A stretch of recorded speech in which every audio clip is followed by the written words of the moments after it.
Les amis, bonjour à tous, j'espère que vous allez bien et que tout se passe pour le mieux pour vous. Alors, on se retrouve aujourd'hui pour la review, l'analyse du chapitre 54 de Boruto. Et moi, ce que je vais faire, ce que je vais essayer de au mieux retransmettre, c'est vraiment mon ressenti. Déjà, moi là, ce que je ressens dans ce chapitre, c'est vraiment la touche Kishimoto. La touche Kishimoto où, pendant des combats, des petits flashs, des émotions, on n'est pas sur combat quand il faut du combat, émotion quand il faut de l'émotion. Non, non, non, tout est lié avec Kishimoto. C'est d'une séquence où on en revient à ce que je crois qu'on n'a jamais fait avec l'autre frérot, c'est-à-dire un combat intérieur. Kishimoto, il aime beaucoup revenir sur le personnage intérieur, au point même où il le représente. Par exemple, dans Naruto Shippuden, quand Naruto revoit sa mère, on peut pas me dire c'est où exactement. Tu vois, c'est ce qui se passe certains diront dans une dimension, c'est vraiment la représentation intérieure et invisible, et réelle tout autant. Et dans ce chapitre, j'ai retrouvé ce truc-là avec Kishimoto, avec Kawaki, avec Boruto, avec Sasuke. On a donc, premièrement, cet effet Kishimoto. Je sais pas si je suis le seul à avoir ressenti ça ou si c'est dans ma tête, mais j'ai ressenti ce truc-là. Et moi, ça me fait plaisir.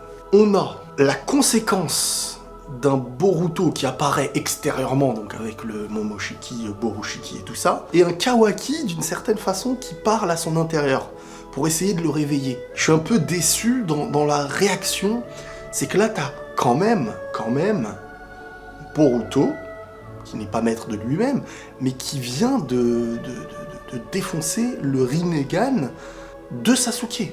Il n'y a pas assez de temps de réaction par rapport à ce qui vient de se passer. On est directement dans, voilà, t'as un œil en moins, je sais pas, moi, ça, c'est des faits marquants, en fait, pour moi. Et, je sais pas, quand même, on te plante un truc dans l'œil, reste au sol un bon moment, quand même. Souffre un petit peu.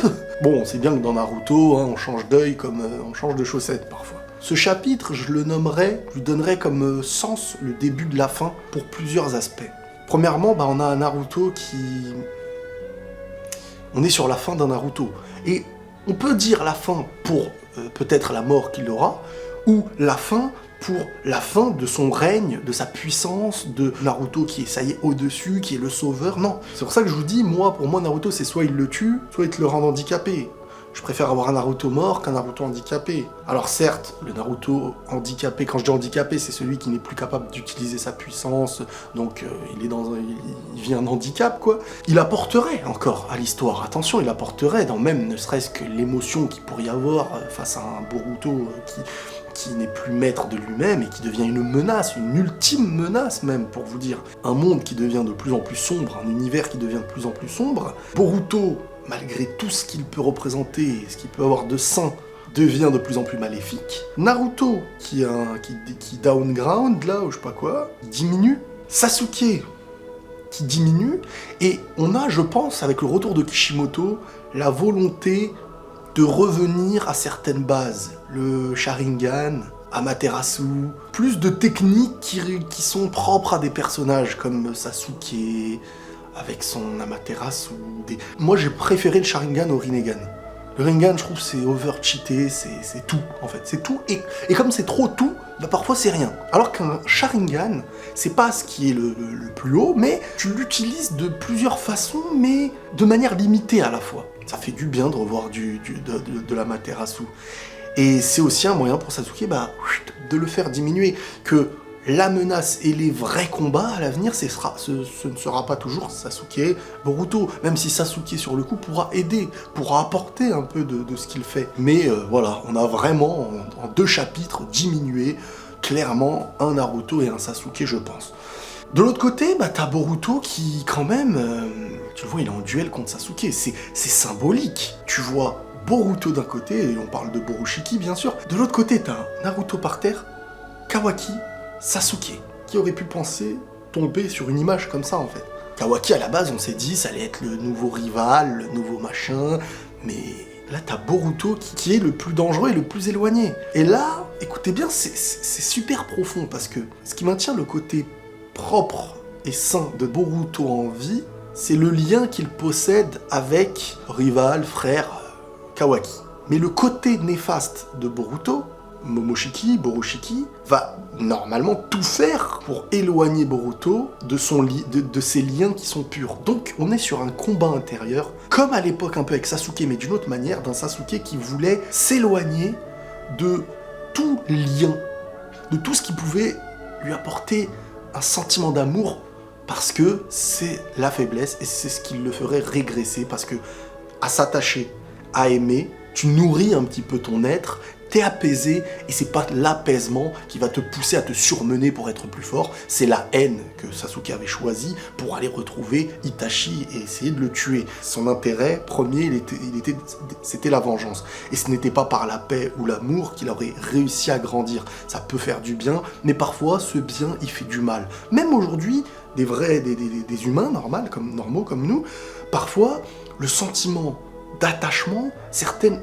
personnes le perçoivent comme une faiblesse, et ça les énerve, parce qu'ils se disent je me sentais pas faible avant par rapport à ça, là je me sens presque obligé intérieurement, comme s'il y avait quelque chose qui me poussait à agir comme ça, et beaucoup de gens fuient, un peu comme Sasuke avait fui par le passé, des liens qui sont purs pour eux, pour revenir et essayer de retrouver un côté sans cœur. J'exagère, j'agrandis le truc quand je dis sans cœur, mais vous me comprenez. Et là, ce qui se passe avec Boruto, c'est un petit peu différent, parce que la possession, il n'est pas maître réellement de lui-même dans son choix, mais ça reste à l'intérieur d'une même personne, et ça reste un conflit entre lui et lui. Parce qu'aujourd'hui, on apprend que lorsque Boruto perd son chakra, on est sur un équilibre. Quand Boruto perd du chakra, c'est Momoshiki qui prend le dessus. Quand Boruto récupère son chakra, c'est Momoshiki qui perd le dessus. Donc là, il y a un duel intérieur. Moi, j'ai pensé à un truc, mais ce serait fou. Je me suis dit, au final, et puis connaissant Kishimoto, ce serait un truc de Barjo. Je sais pas si des gens l'ont déjà évoqué, je regarde pas les théories des gens, mais en tout cas, imaginons que Boruto a besoin d'un fort chakra, d'avoir énormément de chakras, pour vaincre, au final, en lui, le côté démoniaque qu'on appellera les Otsutsuki, quoi, vous le savez. Si c'est par le chakra que tu survis à cette possession, on sait bien que Kurama, Kyuubi et tout ça, c'est ce qui permettait à Naruto d'avoir une forte dose de chakra, même si les Uzumaki, on sait aussi qu'ils ont cette particularité. Mais là, imaginez donc un Boruto, bon là ça ferait beaucoup de choses en lui, je pense pas que ça va se faire, mais c'est ce qui m'est venu en tête, je vous dis ce qui me vient en tête, on n'est pas sur quelque chose où je dis ça va se passer ou pas. Mais imaginez que pour combattre donc ce chakra, imaginez que pour éviter d'affaiblir le chakra de Boruto, on lui en injectait une certaine dose d'une manière, d'une certaine façon. Et un Naruto qui commence à être sur une fin de vie, peut-être un Kyuubi qu'il va falloir offrir ou partager. Partager, c'est faisable aussi, rappelez-vous, avec Minato, qui avait une partie, et Naruto une partie. On est aussi beaucoup sur l'idée de partager le chakra de Naruto avec Kawaki avant, avec la prothèse. Comment les choses vont se faire, ça peut être intéressant. Ça va être sympa. Ça va être sympa de voir le truc, parce que là, Boruto, c'est la menace. Là, c'est la menace. À travers, c'est pas lui, mais c'est lui en même temps. Surtout que, bon, quand Momoshiki prend la possession de Boruto, régénération, les os cassés ne sont plus cassés, c'est vraiment, il te régénère ton corps pépère. Le truc, c'est de savoir, est-ce que ça va rester sur une discussion en mode, c'est que le chakra qui fera la différence pour faire venir l'un et pour faire partir l'autre, etc. Ou est-ce que par la suite, il y aura une volonté intérieure? Est-ce que Naruto, par la suite, est-ce que Boruto... Des fois je dis Naruto, Boruto, je sais même plus quand... J'avoue, ils auraient dû donner un autre nom aussi. Des fois quand tu parles, t'es concentré, tu dis Naruto au lieu de dire Boruto. Est-ce que Boruto, par la suite, aura besoin d'une volonté supérieure à l'autre? Et que c'est sa volonté première, et que c'est au-delà du chakra, la volonté, le combat intérieur. Et si, par la suite, je sais pas, des doutes, des mauvaises insufflations de Momoshiki, des Otsutsuki et tout ça, est-ce qu'au fond, il n'en arriverait pas, malheureusement, à l'acceptation involontaire ou volontaire de Momoshiki? Et en fait, ce combat-là, je me demande comment ça va se finir, surtout que là, on sait pas encore comment... On va apprendre des choses avec le temps, comment essayer de diminuer ou de bloquer la progression du... J'ai oublié le nom qu'il donne à ce qu'on appelle la progression du Kama pour la possession finale, au passage. On voit le dégoût de Kawaki envers les Otsutsuki. Quand il l'insulte, espèce de yeux blancs et tout. On sent que le gars, ouais, il a baigné dans le truc. Hein. Le Otsutsuki aujourd'hui, pour lui, même quand il dit arrêtez de prendre les gens pour des objets et tout ça, lui, c'est ce que ça représente pour lui. Il a été un objet de son enfance jusqu'à l'âge adulte. Il a passé l'adolescence en tant qu'objet pour servir des intérêts de quelqu'un. Naruto représentait celui qui a chamboulé totalement cette vision. C'est comme si on te disait, depuis que t'es petit, tu n'es pas capable de réussir quelque chose et que tu étais totalement convaincu de ça, que tu étais dans l'acceptation de ça. Mais qu'un jour, quelqu'un vient te montrer de quoi tu es capable, que tu peux t'en sortir, que tu fais face à une nouvelle vision de la vie. Et Naruto, il représente ça pour Kawaki. C'est énorme. Mais par contre, le côté Otsutsuki, Kawaki, il en a sa claque, là. Il en a sa claque, et maintenant, ça touche à son poteau, quoi, son best friends. On apprend aussi qu'au final, Kawaki n'en a pas réellement fini avec Ishiki. Sauf que le projet s'est inversé. Quand je dis qu'il n'en a pas fini avec Ishiki, même en l'ayant éliminé, ça y est, il y a eu le processus qui a été fait intérieurement. Bon, je voulais dire 2-3 mots pour... Bref, c'est pas important de rentrer dans tous les détails, pour moi en tout cas. Donc Kawaki est aussi dans la progression de la possession de Ishiki. Ah, ils sont relous les Otsutsuki, ils lâchent pas le steak. Hein. Tu les as tués, non, reviens, ah, d'accord.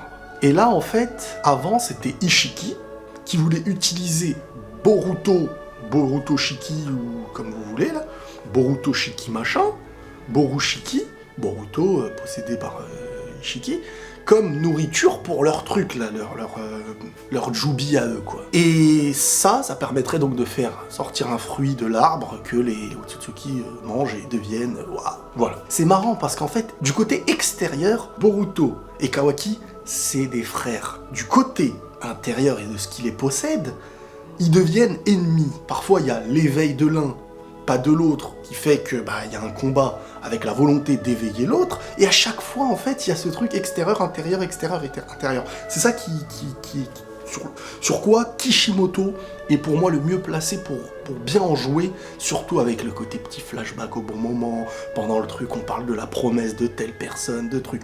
Sasuke qui, à un moment donné, affronte Boruto aussi, j'ai beaucoup aimé cette séquence de quand Momoshiki parle à l'intérieur de Boruto, et il dit à Sasuke, limite, tu serais prêt à tuer ton élève, et Sasuke, rappelez-vous, il avait fait la promesse à Boruto, il avait dit, j'ai déjà pris ma décision, limite avant qu'on en parle. Et c'est surtout parce que je suis son maître que je l'ai prise, cette décision. C'est une preuve d'amour, c'est-à-dire, si je dois te tuer, je te tuerai. Mais vous savez, moi, je pense quoi?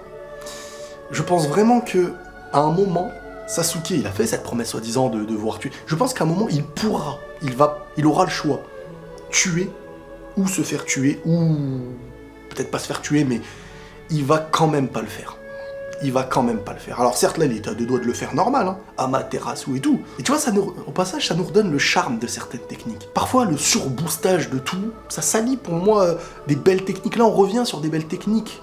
Des techniques qui ont fait la gloire de Naruto et tout ça. J'ai bien aimé aussi le Borushiki qui utilise la technique de Boruto, là, le Rasengan invisible, là, comme quoi qui s'est voulu être très utile. Et la chose, il appelle ça la chose. Alors je sais pas s'il parle de ça. Si je me trompe pas, c'est aussi ce qu'il a un peu... c'est ce qu'il s'est mangé aussi lui-même. C'est aussi ce qui s'était mangé, Momoshiki, contre Boruto. Est-ce qu'il lui a donné un nom désormais parce que c'est quelque chose qu'il avait touché, ou est-ce que quand on dit la chose, il parle vraiment de quelque chose de nouveau qu'on n'a pas encore vu, un truc secret bizarre. Bon, pour vous faire comprendre très rapidement si vous n'avez pas lu, en fait, Borushiki, pour faire partir le Momoshiki en lui, sur le moment, du moins sa possession temporaire, il fallait retrouver du chakra. Et Sasuke s'est rendu compte que lorsqu'il envoyait certaines techniques, Borushiki ne les aspirait pas. Et c'est comme ça qu'ils ont compris et déduit que cet équilibre de chakra, si tu donnes du chakra, Boruto revient. Tant qu'il a plus beaucoup de chakra, Momoshiki est présent. Et en fait, Kawaki, étant donné qu'il est le sacrifice utile pour Momoshiki, il a dit, écoute, il a tenté de s'auto-brûler, et pour le sauver et le garder comme un sacrifice utile, Momoshiki a dû aspirer, et c'est là que il a aspiré les trucs, et c'est là que Boruto a repris conscience. C'est triste parce qu'en fait, Kawaki est toujours encore utilisé comme un objet, pour l'instant. Même au point où il a dû sacrifier sa personne, pas pour montrer aux gens qu'il vaut quelque chose, le pauvre, mais plutôt, encore une fois, avec l'image de « si tu veux me manger, si tu veux me faire manger », et m'utiliser encore une fois comme un objet, doit m'empêcher de me tuer, tu vois. Et ça, c'est un peu triste au fond, pour Kawaki, qui est un être détruit intérieurement, et qui retrouve un peu d'un sentiment humain quand il est entouré de Boruto et Naruto et tout. Il retrouve la famille qu'il n'a jamais eue, mais au-delà d'une simple famille, sentiments. Donc là, la suite, elle peut être super intéressante à voir maintenant, parce que Boruto, faudra le préserver. Maintenant, Boruto, c'est compliqué, hein, parce que tout ce qui serait de l'amener à la perte de chakra, donc des combats importants, donc des dangers, etc., rimerait avec l'apparition de plus en plus de Momoshiki. Donc quand il y a des gros combats maintenant, qu'est-ce qu'ils vont faire à Konoha? Ils vont logiquement préserver Boruto, ils vont dire non, ne viens pas et tout, sauf que Boruto, lui, parfois, il aura envie de venir. Et là, ça va être compliqué, hein. Ça va être compliqué, comment gérer le Boruto, quoi. Mais de l'autre côté, il y a Kawaki aussi. Est-ce qu'à un moment donné, les deux vont pas péter les plombs? Et il y aura, au lieu du combat Kawaki-Boruto, le véritable combat serait Ishiki-Momoshiki. Bref, la cicatrice de l'œil de Boruto quand il devient adulte, je pense vraiment qu'on va être sur... vous savez, vous voyez là, dans cet épisode-là, Boruto, il s'est arraché la corne pour retrouver sa personne. Ça m'étonnerait pas qu'à l'avenir, il tente un truc du genre, mais avec l'œil. Alors en mode, je veux m'enlever l'œil et truc, cette possession et tout. Au début, je pensais que quelqu'un voulait lui prendre sa pupille. Là, je pense plutôt qu'au contraire, c'est lui qui, à un moment donné, en avait marre, il a voulu se retirer la pupille ou truc. C'est possible que ça vienne comme ça. Voilà, les amis, mon analyse et mon ressenti sur le chapitre 54 de Boruto.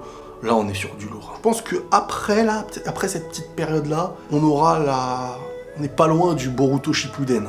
Bon, je sais pas si ça s'appellera comme ça, mais ça y est, là, voilà. Ça lance la suite. Et ce serait mieux maintenant de voir cette suite avec un peu plus d'âge, avec un peu plus d'années. C'est comme ça que je le ressens. Voilà, prenez tous soin de vous les amis, et la paix sur vous.